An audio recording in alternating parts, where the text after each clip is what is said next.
Perkenalkan, nama saya Steviani Daniati Koikik dengan NIM 230101019.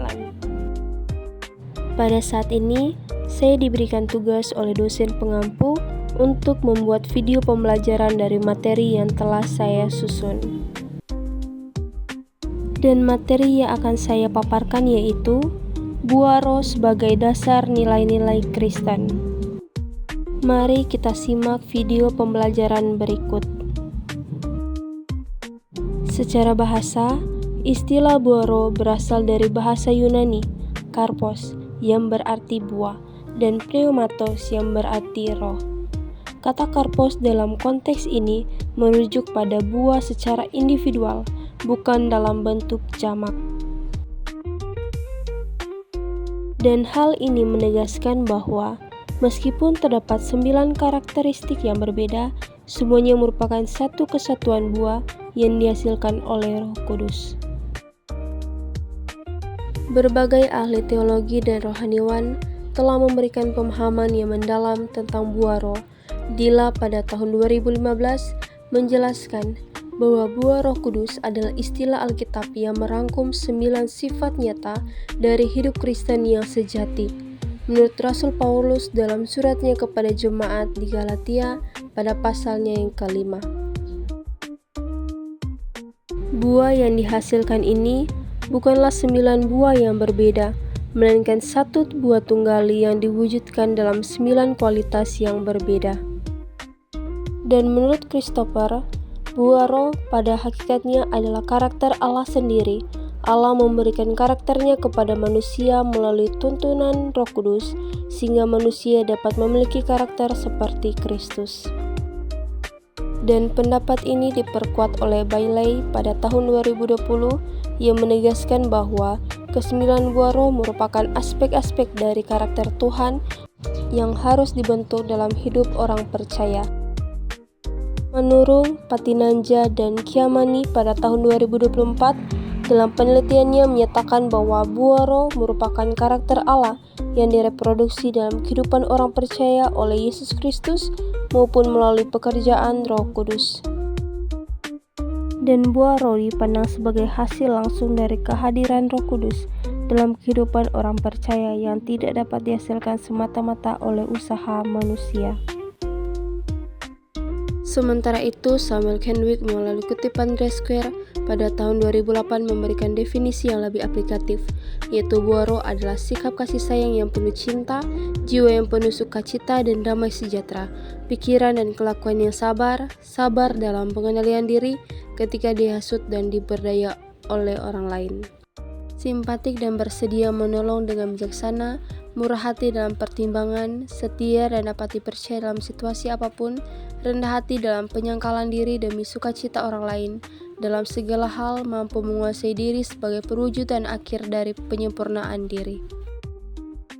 Dan selanjutnya kita masuk dalam ke-9 buah roh dan maknanya.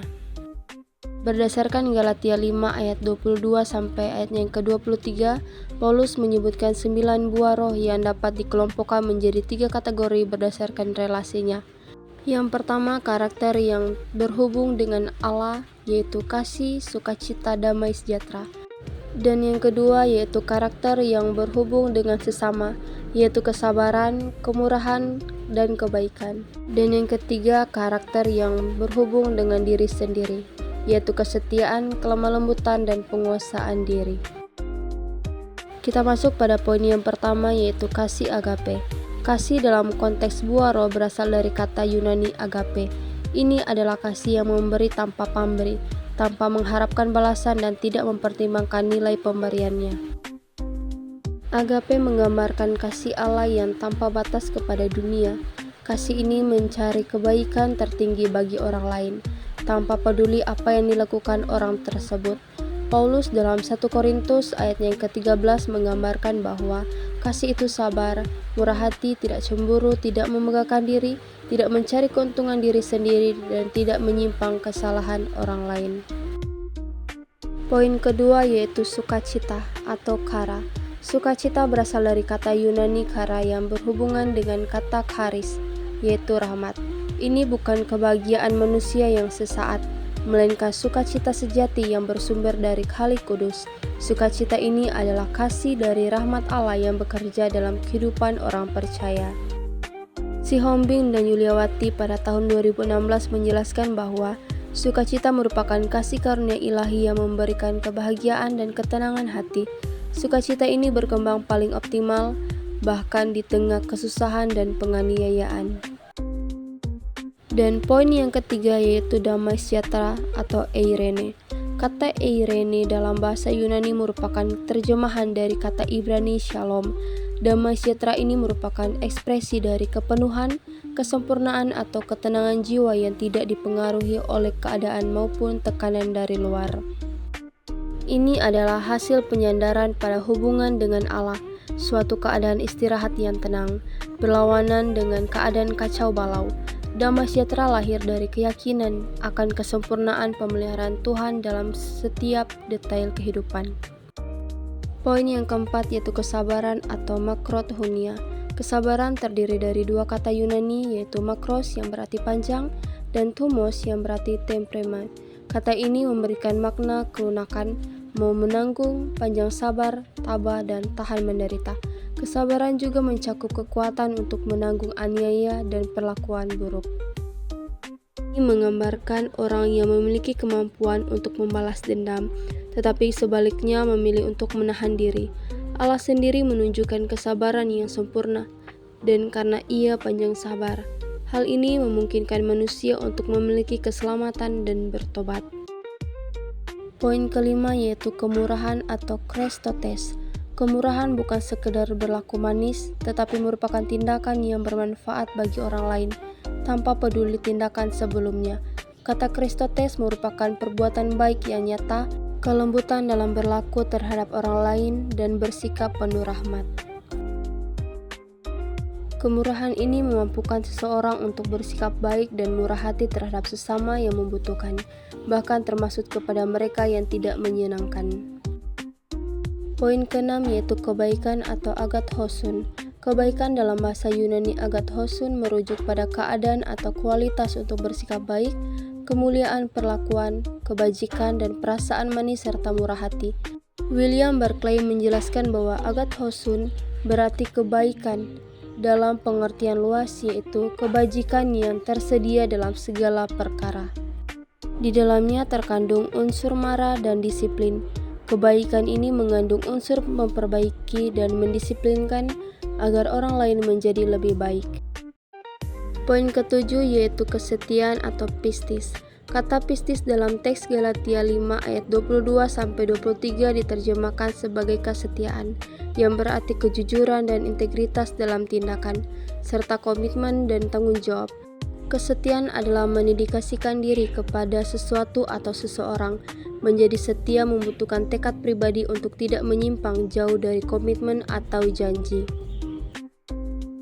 Kesetiaan merupakan implikasi dari kesabaran, bahwa kita memiliki Allah yang Maha Tahu dan Maha Melihat, sehingga semua tindakan, pikiran, dan motif kita berada di bawah pengamatan konstan Bapa Surgawi.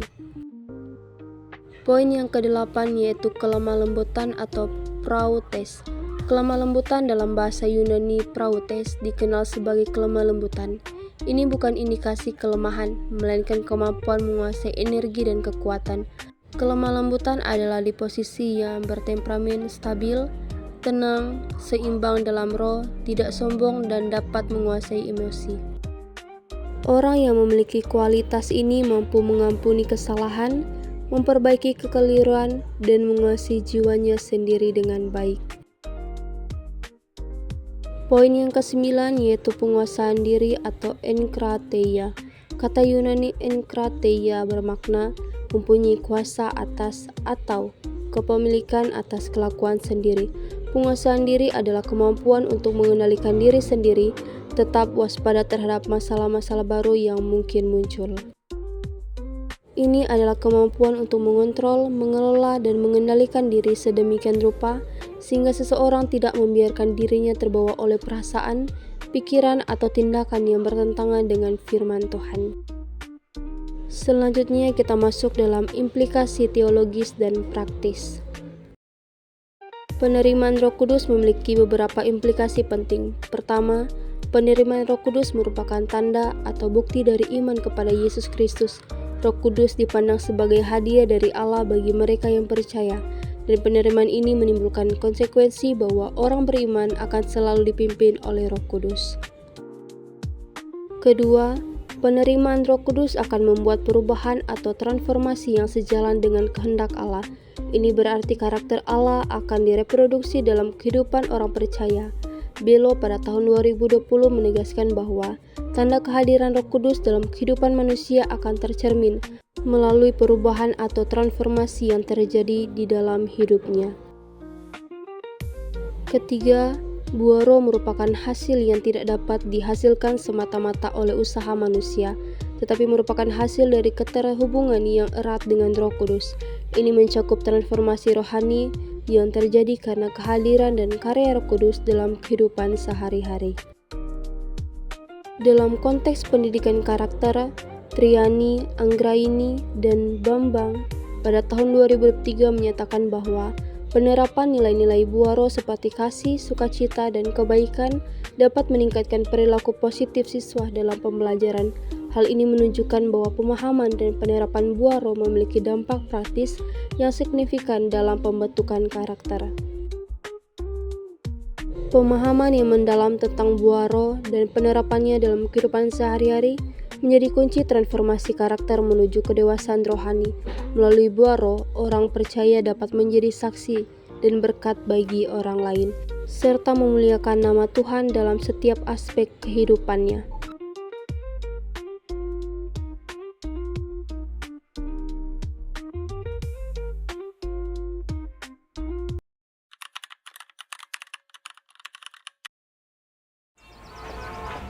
Kisah semangkuk nasi. Pada suatu hari di Taipei, matahari hampir terbenam. Seorang pemuda masuk ke sebuah rumah makan dan berkata, "Bolehkah saya hanya memesan semangkuk nasi?" Dengan ramah, istri pemilik rumah makan menyiapkan semangkuk nasi untuknya. Melihat di atas meja masih ada kuah sayur yang tersisa, pemuda itu berkata,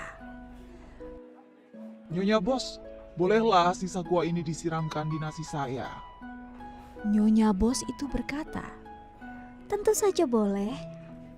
Dia pun menyiramkan kuah di atas nasi dan berkata pada pemuda itu, "Kamu bisa duduk dan makan di sana." Usai makan, dia kembali berkata, "Bisakah saya membeli semangkuk nasi lagi?" Setelah nasi itu dibungkus, dia pun membawanya pulang. Keesokan harinya, pada waktu yang sama, pemuda itu datang lagi ke rumah makan dan kembali memesan semangkuk nasi. Pemilik rumah makan berkata, "Nasinya mau disiram kuah?" Pemuda itu berkata, "Iya, terima kasih." Pemilik rumah makan berkata, "Anak muda, kamu bukan penduduk asli sini ya?" Lalu pemuda itu berkata, "Bukan, saya datang dari pedesaan untuk menuntut ilmu di sini. Di perkotaan segala sesuatu sangat mahal, jadi saya harus berhemat." Ucapannya membuat pasangan suami istri ini menjadi sangat sayang padanya. Berhubung tahu kapan dia akan datang, mereka selalu menyiapkan nasinya dahulu dan diam-diam menaruh sayuran atau telur di dalam nasi. Setelah akrab dengan pemuda itu, suatu hari pemilik rumah makan berkata, "Untuk siapa kamu membeli nasi untuk dibawa pulang setiap hari itu?" Pemuda itu berkata, "Itu untuk makan siang saya keesokan harinya." Pasangan suami istri itu merasa bahwa pemuda itu sangat giat dan bekerja keras sehingga sangat menyayanginya. 4 tahun kemudian, sebelum lulus, pemuda itu datang dan berkata pada mereka, "Terima kasih atas perhatian kalian selama ini. Saya pasti akan mengingat kebaikan kalian." Mereka berkata, Kamu juga anak yang baik.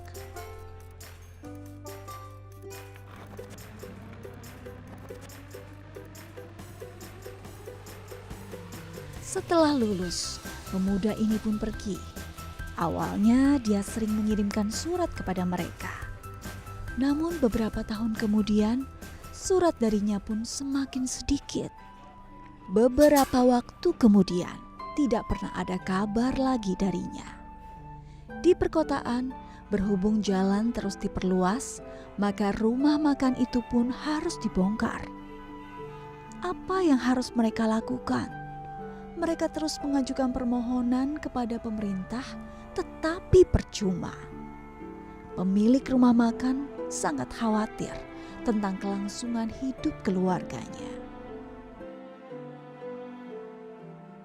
Suatu hari, seorang laki-laki berdasi mendatangi rumah makan itu dan bertanya, Apakah ada pemilik rumah makan ini? laki-laki itu lalu memberikan kartu namanya.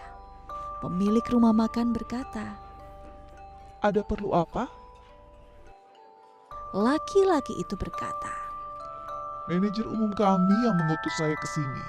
Beliau tahu bahwa tempat ini akan dibongkar. Perusahaan kami memiliki banyak karyawan. Masalah makan sangat memusingkan bagi kami. Perusahaan kami membutuhkan kafetaria. Jadi, kami ingin mengajak Anda untuk membuka sebuah kafetaria di gedung kami. pasangan suami istri itu sangat gembira meski juga merasa curiga. Jadi mereka menerima tawaran tersebut. Lalu mereka pergi ke perusahaan besar itu untuk menemui manajer umum itu. Saat bertemu, manajer umum itu berkata, Bos, Anda tidak mengenali saya? istrinya menyadari bahwa dia adalah pemuda itu dan dengan gembira berkata, Kamu juga bekerja di sini? sang asisten lalu berkata, Beliaulah manajer umum kami.